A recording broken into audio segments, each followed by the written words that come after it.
Sanxenxo 1, Ribadumia 3, Rápido de Bouzas 3, As Pontes 2, Deportivo B1, Alondras 4, Ribadeo 1, Cerceda 2, Bergantiños 1 e Pontevedra 2, Ordes 0.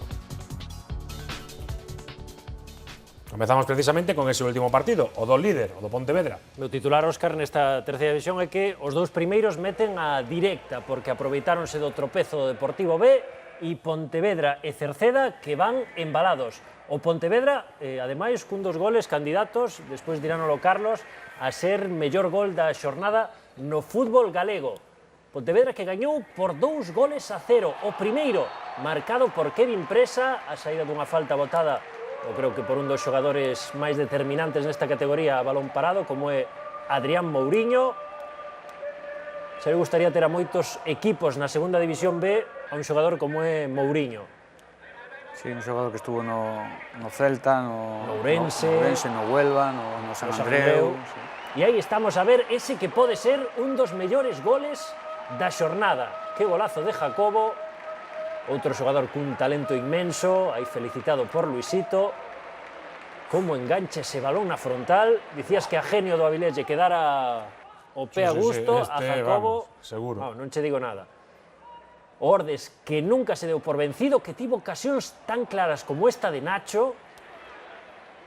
Se estaba a botar o balón fora e tirábase o chan sabendo que fallara unha ocasión descomunal. Despois o lanzamento de falta de Mouriño Pau. A verdade é que foi un partido ben bonito este que se puido ver en Pasarón. Oportunidades para ambos os dous equipos, pero esta foi de Julián, por exemplo, pero o que nos dicía Luisito é que pagou a pena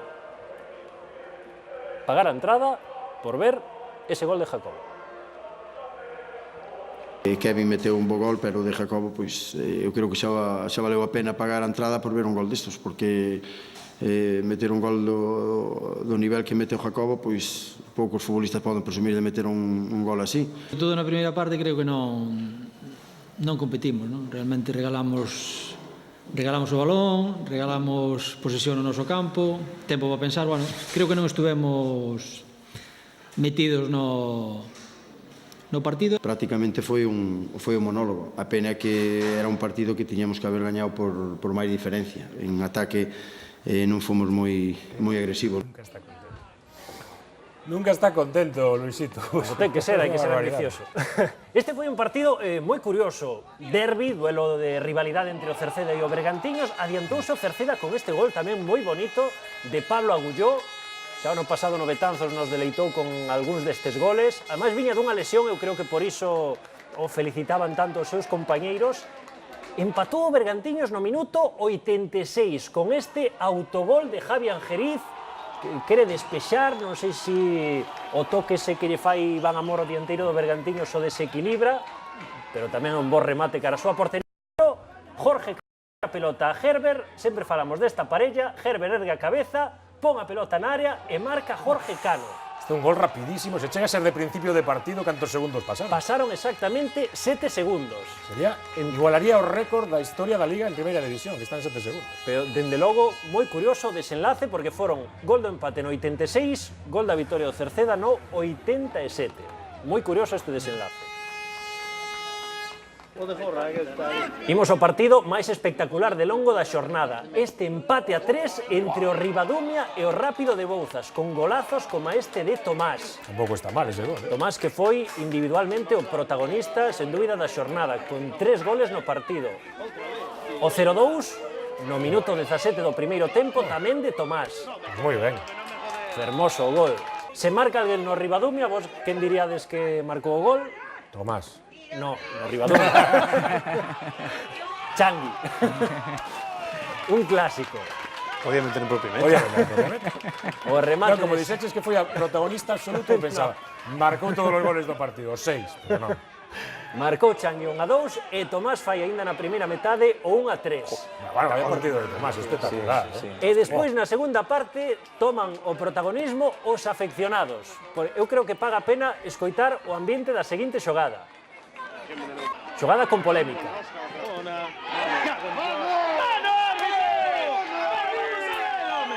Aquí piden un penalti, o árbitro non pita nada. Segue o ataque do Ribadumia, outra caída na área. Eu creo que intimidado o árbitro. Acaba indicando final. Este sí que xa o pita. Non o pudemos ver moi ben. Esa é a verdade. E marca Changui o 2-3. Bueno, como nos gusta, sempre decimos, este ambiente. E o árbitro non tanto. E ao final acabaría empatando a 3. Mira como se levanta. Nin po cámara, nin po árbitro, nin po cámara. Acabaría empatando a 3 o Ribadumia con ese golazo de Sidi B. 3-3, Ribadumia, Rápido de Bouzas.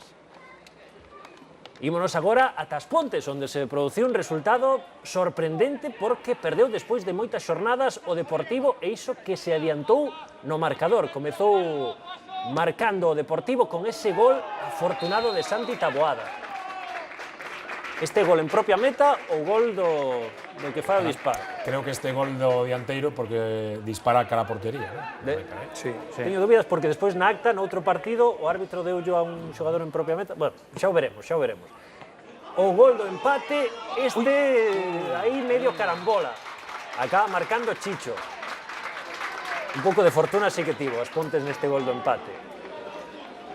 A que non tivo no primeiro gol do Deportivo. Sempre di Tito que hai que poñer, dilo Titito, un xogador debaixo dos paus, nesta ocasión, frustrou a fora de xogo. E cando hai un lanzamento de falta...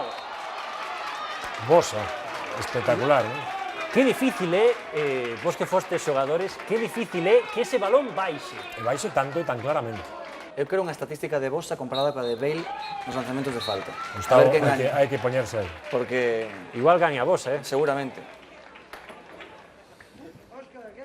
Este é un partido no que se xogaba moito, bueno, Bertamiráns parece desahuciado, pero o Cultural Areas con este triunfo volve a engancharse a permanencia. De non gañar este partido tería moi complicado. E gañou grazas ao gol de Fonseca. Ti que vives por ali, Xosé Luis. Hombre, pois lle facía falta porque necesitaban a vitoria e bueno, a verdad que este ano a mí me parece que teñen mellor equipo co ano pasado. Pero están sufrindo o mismo. Están sufrindo igual, sí, sí. 0-1, con sufrimento, pero conseguiu o Cultural Areas a vitoria. E que me dicides do Boiro? Que está increíble na Copa Federación, ven de gañarlle o Arandina en 3 semanas e despois perde na Liga co Laracha e está en postos de descenso. Non quero con isto desmerecer ni moito menos o Laracha, que fixo un gran partido, pero segue a chamar a atención a situación do Boiro. É que o que ten se xogas a dúas competicións, estamos a falar dun equipo amateur, O Laracha que se adiantou co gol de Dani Bea, despois tivo estas oportunidades. Por certo, o Laracha que vai ter, non xogou este partido, pero cara ao segundo acto da temporada vai ter a incorporación de Iago Iglesias, que lle pode dar un salto de calidade. Creo que moito, ademais. Aí está na segunda metade, este é a xogada do 2-0, o 1-0 foi de Dani Bea, o 2-0 de Iván Martínez. Tamén era un partido importantísimo pro Laracha para engancharse a loita pola permanencia e o Boiro que acabou recurtando diferenzas. Antes esta outra ocasión clarísima do equipo coruñés e o Boiro que acabou recurtando diferenzas co gol do Capi de Cardeñosa, ao final 2-1.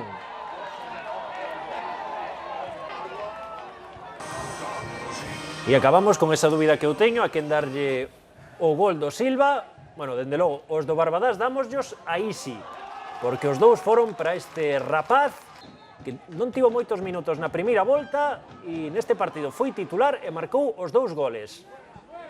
Este, a quen llo dades? Tira Cata, dá o balón en Vieites e acaba no fondo da rede. Pues para min é de Cata. O árbitro Por a dallo mesma circunstancia. o árbitro dallo a Vieites. Que o marcou Camán, por certo. Unha zamorana. Un día no igual o anulaba.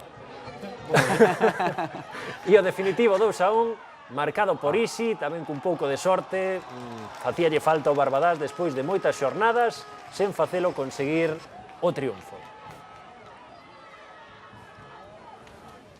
Repaso en imaxes da xornada na terceira galega, tempo de volver con Carlos García Verdugo. Carlos. Sí, porque tiñamos moitas cousas pendentes, por exemplo, preguntas sobre o Lugo, se pensades que está con signos de alarma, se pode perigar a permanencia. Javier Varela di, deronlle demasiado poder aquí que se tien, xa rematou o seu tempo de adestrar o Lugo, penso que xa se debe ir a principios da temporada, pero son optimista, di Javier.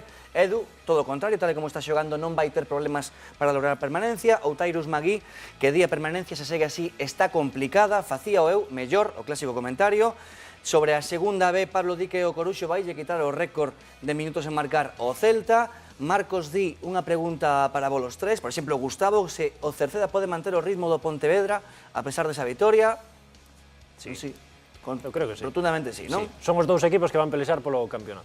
Perfecta. E un zasca, unha crítica de Rafita sobre o resumo do Atlético. E aquí a miña nai estaría completamente de acordo porque é moi forofa. Non entendo as conclusións sobre o xogo do Atlético, Óscar. Ninguna cousa positiva, tan só criticar e incluso co comentario de Arda. No, a Arda, que dixen eu de Arda, que era un pedazo de futbolista. Supoño que vai polo de que fai no Atlético de Madrid. Ah, non, pero eso non o dixen eu. Eso non o dixen eu. Eso dixo Tibi. Vaya, non está Tibi aquí neste momento.